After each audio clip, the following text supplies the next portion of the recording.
Good morning, I'm Julio Sainz along with Mauricio Riveros. Today on Be Inspired, we'll introduce you to a woman with a notable career in the Rochester community, Villa of Hope President and CEO, Christina Gullo. We hope you will be inspired. Celebrating leaders in Rochester's unique and vibrant business community, we'll meet entrepreneurs whose passion and perseverance have helped push through life's challenges. Join us as we share their stories and journeys to success. It's time to be inspired. Chris, thank you very much for being our show, Be Inspired, a show that we created to inspire our community, to show great examples of leaders like you. But let's start with who is Chris? So that's a deep question, isn't it?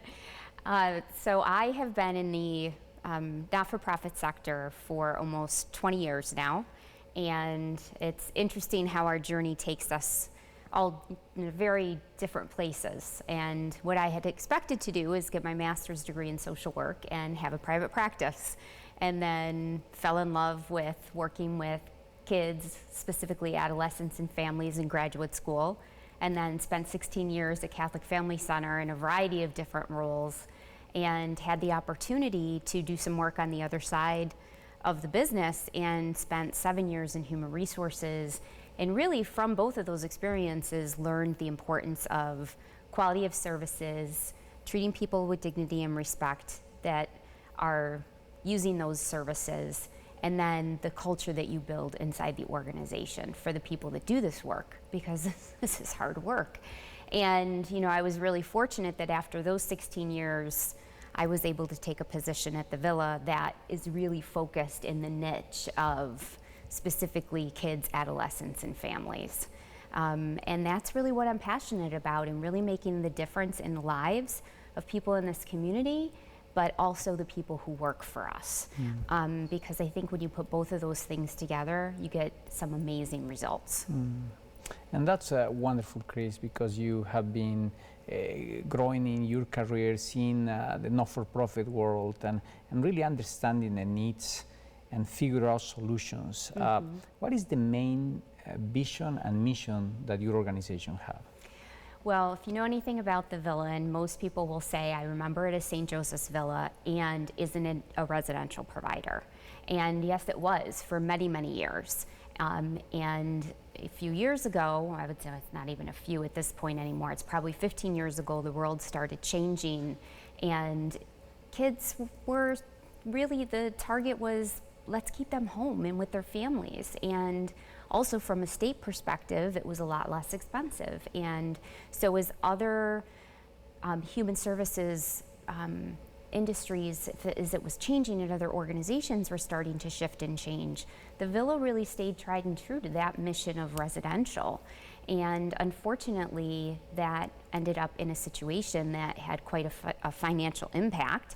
And we really needed to go to work on fixing that and addressing the fiscal impact, but also looking at a completely different program model and transforming for what the community needed today.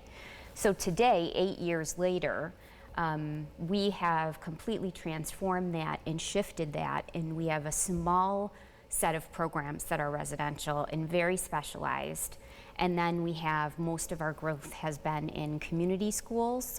So we have a community day school, and also in our community-based services and our behavioral health services. So we have a behavioral health clinic that is both integrated for mental health and SUD services. And so when I came 9 years ago, it'll be in November, our budget size was about 19 million, and we're projected to be about 30 million this year. So even with that downsizing of residential, you can see the growth that's happened on the other side, and that's where I see really the Villa's niche and ability to impact and partner with people in this community in terms of a community behavioral health expertise, and education and care coordination and work-based learning. Those pieces are going to be key to what the Villa will be able to really bring and talk about in this community. So when people are thinking of the Villa, and they're thinking of what type of kid, for lack of a better word, comes to you for services, Sure. What's the gamut? Is it the kid that the parents can't get a hold of? I mean, can't get control of? Yeah. Is it the kid that runs away from home? Sure. Someone's just acting up in class? Like, what's the spectrum of folks that you help? Sure, and of course it's dependent right on the program. So let's take the majority of our programs.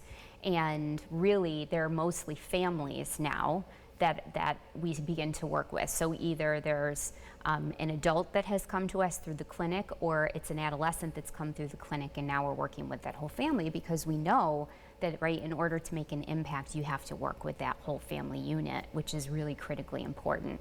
And most of the folks that are coming to us have experienced some challenges in their life, and it has then brought upon mental health issues, and in many cases, unfortunately, substance use. And we all know, right, the story in our community right now, and the average age is the 38-year-old white male who is overdosing. And so we can see the spectrum of ages that come to receive our services. And I would say in our school and in our residential programs that are much more targeted to that 15 and up age range, it's really, most of our kids are coming through a mental health diagnosis and having some challenges in their school district where, you know, they're really truant from school, they're really anxious about going, they're avoiding going, and they just don't have the ability to be able to receive the services that they need from a mental health perspective. So we're able to incorporate that. Let me just see, because that brought up a question for me, because all we talk about, and deservedly so, is about the opioid epidemic in our community.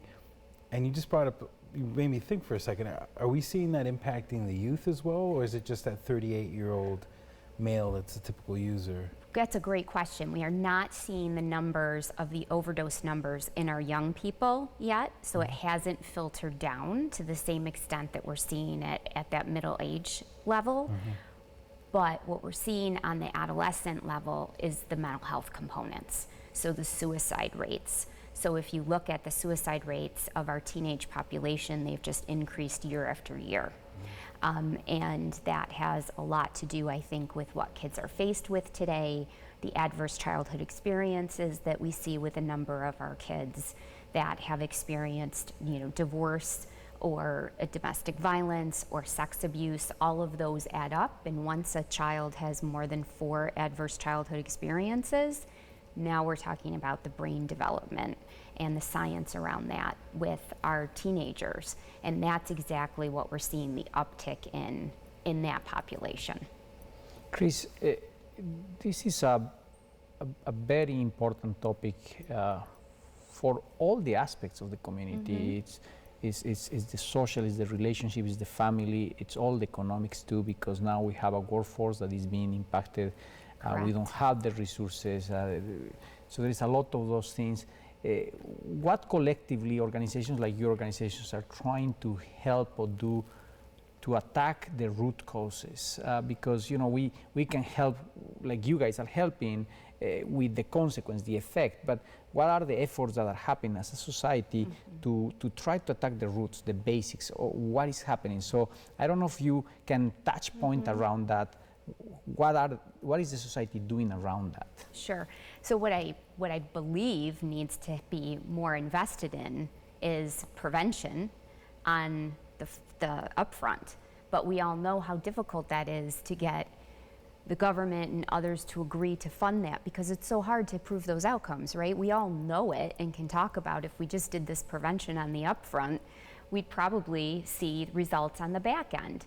But yet we don't see the funding. And I think that continues to need to be a conversation and advocacy around that. And while we're doing that though, we really have to attack the problem in a way that is collaborative, that has a partnership to it. And I think that in our community, and I'm sure in other communities, collaboration is a really difficult thing, true collaboration. So people will talk about it, but then is it really happening at the forefront? Because I think that there are agencies that have some great specialties, but then how do you bring those, right, expertise together to really make it happen. So I know that, there's system integration and there's some other work that's being done. And I think it's just really important that leaders, especially in our positions, let go of the ego of this and remember that this is really about the best interest of our community and what we need to do on behalf of our kids. This isn't about one person's agency over another. Well, thank you so much. Coming up next, more with Chris.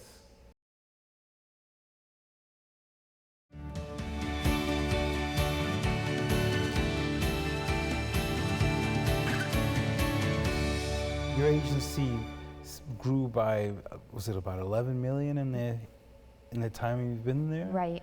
So how does a nonprofit think like an entrepreneur? Because you'd have to grow it that dramatically in such a short amount of time. Yeah, I think, and I speak to this a little bit in the white paper about the brutal facts, and they're hard to face. And I have seen a lot of colleagues that talk about the brutal facts, but then it's really hard to take action on it, because when it comes down to it, that action means you can't do all the programs that you want to do.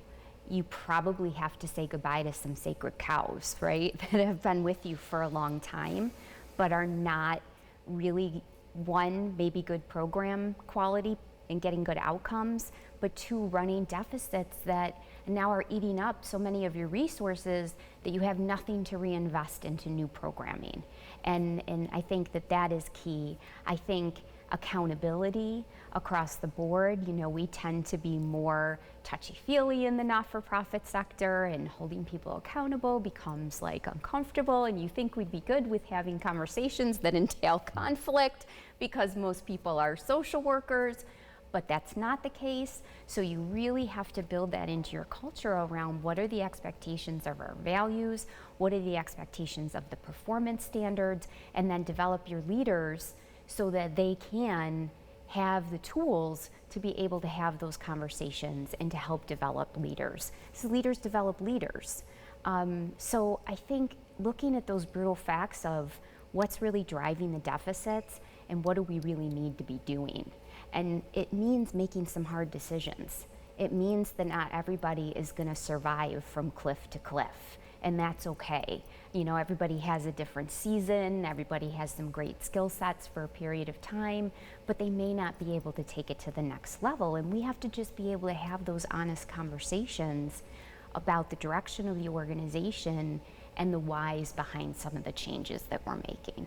And I think that that's hard for people, but unless you do that, you're never going to get out of that cycle of paying for deficits and having poor quality programs and looking past some of the issues that are there. Sure, and then you have the opportunity costs of the time you're spending on something, and I think all business owners could appreciate that versus time you could be spending, as you said, to invest in new programs and new lines of business. For sure. I always say, as hard as the conversations are, it's better to have them on the front end and take the time on the front end to help people understand and explain, because you're either going to spend your time there, or you're going to deal with it on the back end, cleaning up. And really, as you said, a lot of opportunity costs of people feeling unsafe and not having open, transparent communication. But I really love your reflections and how you really have developed in your organization this paradigm to create an accountability framework and really lead the organization towards results, because in the end, we need to bring results and we need to bring value. Right. And that's what we're paid to do, right? Exactly. So, and we have a lot of responsibility in that. And taxpayers are depending on us, and we should be able to respond to, the work that we're doing, which brings me to, one of the major issues in the not-for-profit sector is this idea that we shouldn't have more than 15% G&M overhead. And yet, they, wanting us to, in which we should operate like a business that can talk about their outcomes. But in order to do that, you need the infrastructure to do that. You need the right IT systems, you need data analytics, you need your quality people, you need your finance people. We had to, put a whole billing team together because we have a lot of fee for service now. And you don't get to do that on what you're allowed to put into your budget reimbursement from the state, because God forbid you have anything more, and we run lower than 15%. So that's challenging, especially for smaller organizations that, they don't have the extra resources and dollars to be able to do that. But without it, you're going to be dead in the water, especially going into managed care reform. And I love really your management style and the paradigm that you have. And I always like to ask this type of question about the future. How do you see the future of your organization in the 5 to 10 years to come? What's the future? So it's exciting. It's exciting to talk about, because we are just finishing up the Vision 2030. And we had some conversations with our staff and our board around, if we were to look out 10 years from now, which is hard to do, right? We usually build strategy plans 5 years at a time, but let's go 10 years out based on what we know that is coming and what we know about technology and what we also know about where this community itself is shifting and moving to. What do we want the Villa to be known for? What do we want people to say, go to the Villa for that? Or, yep, the Villa's great at that service. Have you seen their outcomes in? It's those 4 areas I talked about. It's going to be a specialty in community-based behavioral health and substance use disorder services, both with a continuum of care within them, but also knowledge of when it's right to refer out to other agencies that have a better expertise in certain populations. It's going to be building out more of our community school for more day kids so that we can open up more slots and actually lower that age a little bit for 7th through 12th, because right now we're 9th through 12th. And then care coordination, because that's going to be key. And let's face it, it's our organizations that know how to do the engagement. It's our organizations that are out in the neighborhoods, talking to the people, going to the houses, not sitting in the office. And it's a different level of engagement for that. And you have to be able to build trust with those families, and then the care coordinator links them to the services that they need. And that's going to be key for some expertise and care coordination of that. And lots of people are trying to do it, but how are we even better? How are we our outcomes on engagement top notch on that? And then the last area is work-based learning. So we just started that on our own as a little pilot in our own budget, because we believed so much about our kids having a purpose. And we started it with paying them minimum wage out of our budget, putting together a program with the help of the Boys and Girls Club and Boy Scouts of America. And we put a curriculum together, we had them apply and interview, and we placed them in jobs on our campus. Human resources, IT, facilities, marketing, and we took our highest incident kids, and in 12 weeks of that program, between classroom time and work time, their incidents dropped to 0. Oh, wow. And that told us that that's all they need is a purpose. So now with new state funding that's come in through state plan amendment, we can also take adults into our work-based learning program. And so we've expanded it. We've had a couple grants from Greece Rotary, $10,000 that has helped us continue to fund this, and we're applying for more grants for it. And what we want to do is be able to offer that to almost anybody that comes to our agency. And not that we're going to be the workforce expert, but what we can do is make sure that we're working in partnership in the community, and because we have a sanctuary certified trauma model certification, we go into organizations and help them understand trauma and trauma supervision. Because let's face it, right? It's not just who we're serving at the Villa. We all have employees that have had their own trauma in their lives, and now they're in their HR department having conversations, when really if supervisors maybe understood a little bit more of this and how to intervene and have those conversations, not counseling, but performance management conversations, and then get them the right, the right help, would be key, and we'd have a healthier workforce too. So we want to be able to do both. We want to help the employers, and we want to help our kids. And we've seen a huge scope and difference in it. So those would be our 4 areas.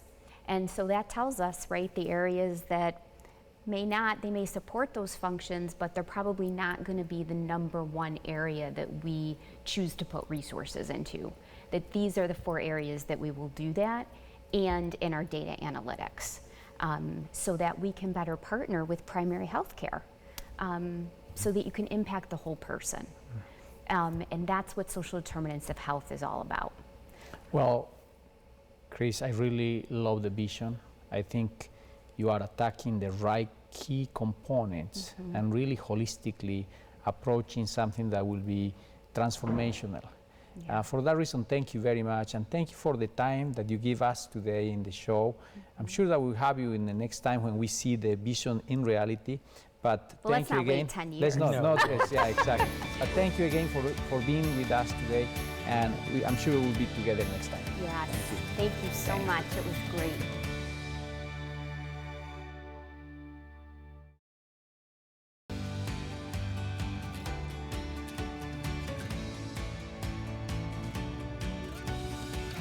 Coming up next week, we'll meet Clay Osborne and hear about his long career in corporate America, government, and now as a consultant. To watch today's episode and the complete interviews of our guests, go to rochesterfirst.com/be-inspired. For more great talk with Rochester's entrepreneurs, listen to Poder 97.1, Saturdays at 9 a.m. For Mauricio Riveros, I'm Julio Saenz.